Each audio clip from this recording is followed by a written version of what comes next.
एक ऐसी जगह की कल्पना कीजिए जहां जमीन और समुद्र हमेशा नाचते रहते हैं।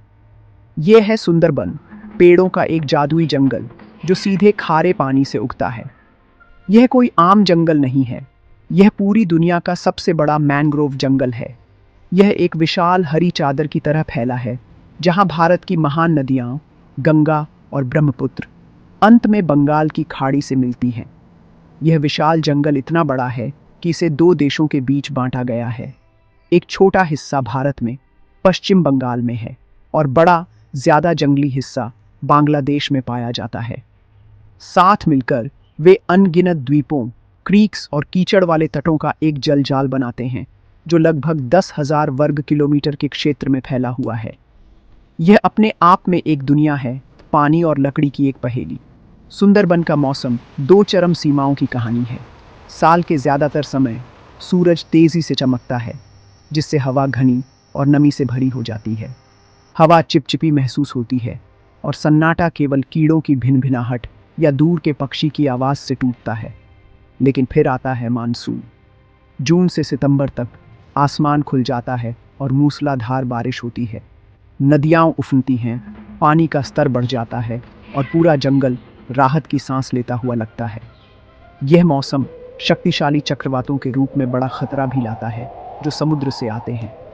ये तूफान रातों रात द्वीपों का आकार बदल सकते हैं, जो इस अद्वितीय परिदृश्य को नियंत्रित करने वाली प्रकृति की कच्ची, बेकाबू शक्ति को दर्शाते हैं।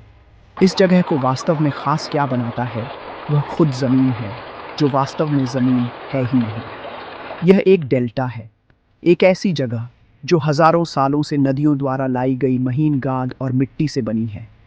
यह कीचड़ नरम, गहरा और ज्वार के साथ लगातार बदलता रहता है। दिन में 2 बार समुद्र जंगल में गहराई तक घुस जाता है, जमीन को खारे पानी से भर देता है।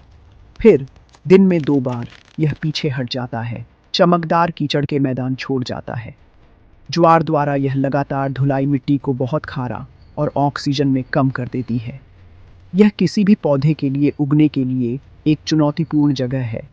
फिर भी मैंग्रोव ने जीवित रहने का एक शानदार तरीका खोज लिया है, जिससे एक अद्वितीय भूगोल का निर्माण होता है जो इस पैमाने पर और कहीं नहीं पाया जाता है। इस जलीय दुनिया के नायक मैंग्रोव पेड़ हैं। वे उल्लेखनीय पौधे हैं जो लगातार संघर्ष के जीवन के लिए अनुकूलित हैं। ऑन ऑक्सीजन कम कीचड़ में सांस लेने के लिए कई पेड़, जैसे सुंदरी पेड़ जिससे जंगल का नाम मिला है, विशेष जड़ें ऊपर भेजते हैं जो स्नोरकल की तरह जमीन से बाहर निकली रहती हैं। इन्हें न्यूमेटोफोरस कहा जाता है। ये पेड़ों को तब सांस लेने में मदद करते हैं जब ज्वार आता है। अन्य पेड़ों में स्टिल्ट जड़ें होती हैं जो उन्हें खंभों की तरह सहारा देती हैं, जिससे उन्हें नरम बदलती कीचड़ में मजबूत पकड़ मिलती है। इन पेड़ों में अपने बीजों के लिए भी एक चतुर तरकीब होती है। वे मूल पेड़ से जुड़े रहते हुए ही अंकुरित होने लगते हैं, ताकि जब वे गिरें तो वे धाराओं द्वारा बह जाने के बजाय तेजी से जड़ पकड़ सकें। सुंदरबन एक शानदार जीव के लिए सबसे ज्यादा प्रसिद्ध है, रॉयल बंगाल टाइगर। लेकिन ये उन बाघों जैसे नहीं हैं जो आपको भारत के अन्य जंगलों में मिल सकते हैं। सुंदरबन के बाघ अद्वितीय हैं, जो मैंग्रोव में जीवन के लिए अनुकूलित हो गए हैं।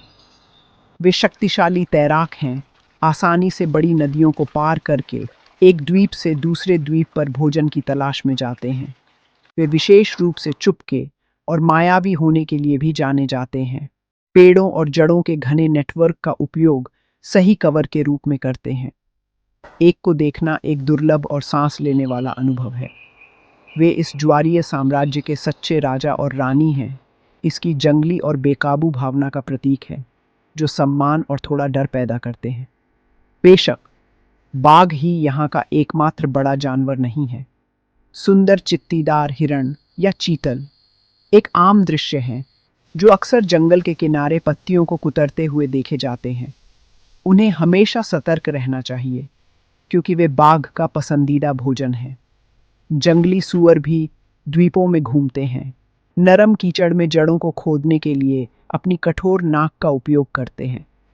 बड़ी नदियों और मुहानों में आपको एक गंगा डॉल्फिन, एक दुर्लभ ताज़े पानी की डॉल्फिन, हवा लेने के लिए सतह पर आती हुई दिख सकती है। ये स्तनधारी खारे पानी के मगरमच्छों के साथ पानी साझा करते हैं।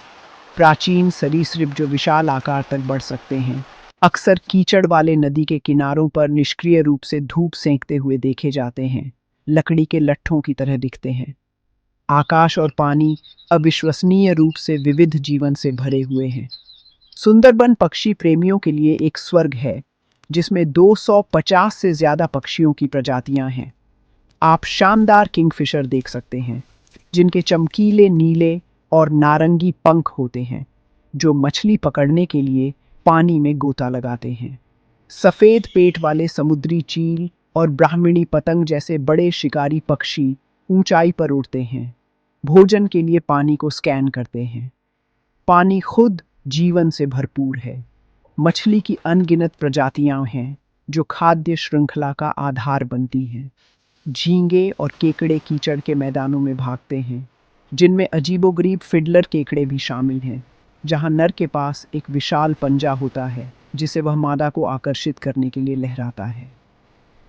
सबसे छोटे जीव भी इस पारिस्थितिकी तंत्र में एक महत्वपूर्ण भूमिका निभाते हैं। हवा कीड़ों की आवाज़ से गूंजती है, चमचमाती ड्रैगनफ्लाई से लेकर कुख्यात मच्छरों तक, जो शाम को बादलों में दिखाई देते हैं। रात में जुगनू अंधेरे जंगल को रोशन करते हैं, पेड़ों के अंधेरे के खिलाफ एक जादुई टिमटिमाती रोशनी बनाते हैं। मधुमक्खियां यहाँ विशेष रूप से महत्वपूर्ण हैं। वे अपने छत्ते मैनग्रोव पेड़ों में ऊंचाई पर बनाती हैं और जंगली शहद का संग्रह स्थानीय लोगों के लिए एक पारंपरिक, हालांकि खतरनाक पेशा है। हर एक जीव, भव्य बाघ से लेकर छोटे कीट तक, जीवन के जटिल जाल का हिस्सा है, जो सुंदरबन को इतना खास और पूर्ण बनाता है। सुंदरबन के लोगों का जीवन जंगल और ज्वार से गहराई से जुड़ा हुआ है, लेकिन यह एक आसान जीवन नहीं है। यहाँ की मिट्टी ज्यादातर प्रकार की खेती के लिए बहुत खारी है।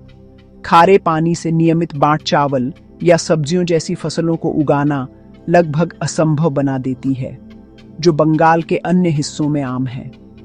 कुछ लोग कृषि के लिए संरक्षित जमीन के टुकड़े बनाने के लिए ऊंचे मिट्टी के तटबंध बनाते हैं, लेकिन ये शक्तिशाली तूफानी लहरों या असामान्य रूप से ऊंचे ज्वार द्वारा टूटने के लगातार जोखिम में रहते हैं। इसका मतलब है कि अन्य ग्रामीण क्षेत्रों के विपरीत, लोग अपने परिवारों को खिलाने के लिए खेती पर निर्भर नहीं रह सकते हैं। उन्हें जीवित रहने के अन्य तरीके खोजने पड़े हैं, जंगल और नदियों की प्रचुरता की ओर मुड़ते हुए। स्थानीय समुदायों के लिए आजीविका के प्राथमिक स्रोत मछली पकड़ना, केकड़ा इकट्ठा करना और शहद इकट्ठा करना है। पुरुष छोटी लकड़ी की नावों में संकरी, घुमावदार क्रीक्स में जाते हैं, मछली और झींगा पकड़ने के लिए जाल बिछाते हैं। यह काम खतरों से भरा है, न केवल अप्रत्याशित मौसम से, बल्कि जंगली जानवरों से भी, जो उनके क्षेत्र को साझा करते हैं। शहद इकट्ठा करने वाले, जिन्हें मावली के नाम से जाना जाता है, दुनिया के सबसे खतरनाक कामों में से एक करते हैं। वे वसंत के दौरान विशाल चट्टान की मधुमक्खियों के छत्ते से शहद इकट्ठा करने के लिए जंगल में गहराई तक जाते हैं। अक्सर मधुमक्खियों से खुद को बचाने के लिए धुएं और बाघों से खुद को बचाने के लिए अपनी प्रार्थनाओं के अलावा कुछ भी नहीं होता है।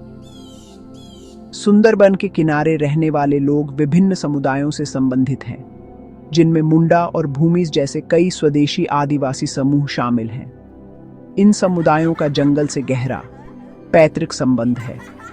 उनकी संस्कृति, लोक कथाएं और धार्मिक मान्यताएं जंगल की कहानियों से बुनी हुई है। वे वन बीबी की पूजा करते हैं, जो जंगल की एक संरक्षक आत्मा या देवी है, जिनके बारे में उनका मानना है कि वे उन्हें अंदर के खतरों से बचाती हैं, खासकर बाघों से। मछली पकड़ने या शहद इकट्ठा करने के लिए जंगल में प्रवेश करने से पहले वे सुरक्षित वापसी के लिए उनका आशीर्वाद मांगते हुए प्रार्थना करते हैं।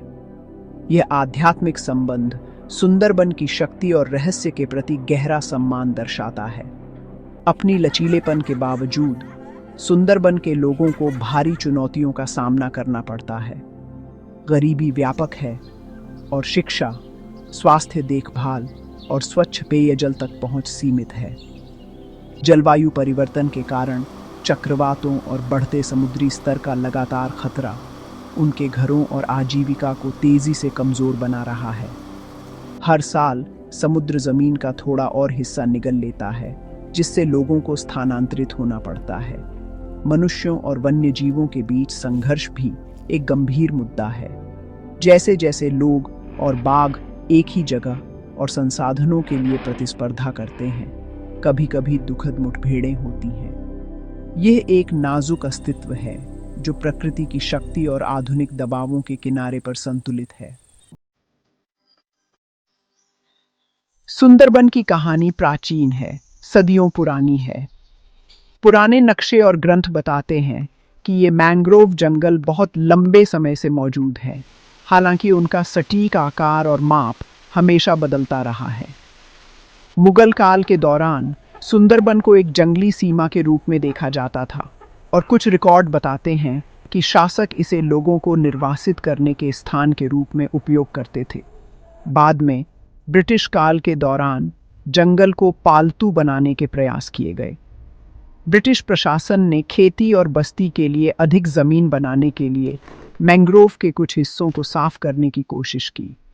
उन्होंने तटबंध बनाए और लोगों को इस क्षेत्र में जाने के लिए प्रोत्साहित किया, जिससे आज हम जो मानव वन्यजीव संघर्ष देखते हैं उसकी नींव रखी गई। अपने अद्वितीय मूल्य को पहचानते हुए सरकारों और अंतर्राष्ट्रीय संगठनों ने इस नाजुक पारिस्थितिकी तंत्र की रक्षा के लिए कदम उठाए हैं।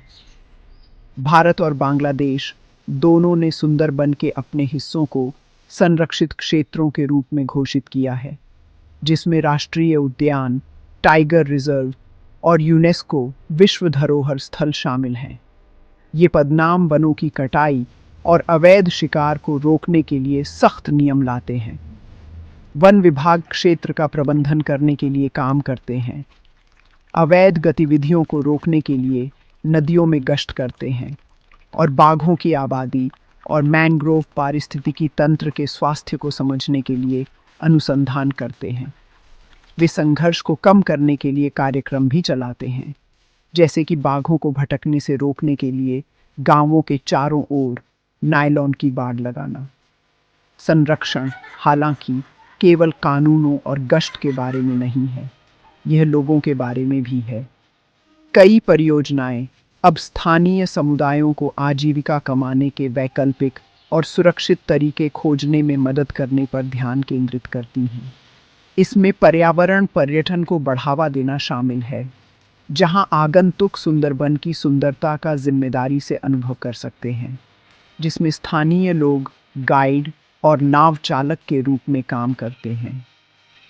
अन्य पहलें टिकाऊ जलीय कृषि को प्रोत्साहित करती हैं या लोगों को छोटे नमक प्रतिरोधी सब्जी के बगीचे बनाना सिखाती हैं। जंगल के साथ रहने वाले लोगों के जीवन में सुधार करके प्राकृतिक संसाधनों पर दबाव कम होता है, जिससे मानव आवश्यकताओं और प्रकृति के संरक्षण के बीच बेहतर संतुलन बनता है। सुंदरबन सिर्फ एक जंगल से कहीं ज्यादा है। यह एक महत्वपूर्ण ढाल है जो बंगाल के तटीय क्षेत्रों में रहने वाले लाखों लोगों को चक्रवातों और तूफानों की पूरी शक्ति से बचाता है। इसकी घनी जड़ों का नेटवर्क तटरेखा को एक साथ रखता है, कटाव को रोकता है। यह एक महत्वपूर्ण कार्बन सिंक भी है जो वायुमंडल से भारी मात्रा में कार्बन डाइऑक्साइड को अवशोषित करता है, जो जलवायु परिवर्तन के खिलाफ वैश्विक लड़ाई में मदद करता है। लेकिन यह अविश्वसनीय दुनिया खतरे में है। बढ़ता समुद्री स्तर, बढ़ती लवणता, प्रदूषण और मानवीय दबाव इसके अस्तित्व को ही खतरा पहुंचा रहे हैं। सुंदरबन की रक्षा करना सिर्फ बाघों या पेड़ों को बचाने के बारे में नहीं है, यह खुद को बचाने और आने वाली पीढ़ियों के लिए दुनिया के सबसे महान प्राकृतिक चमत्कारों में से एक को संरक्षित करने के बारे में है।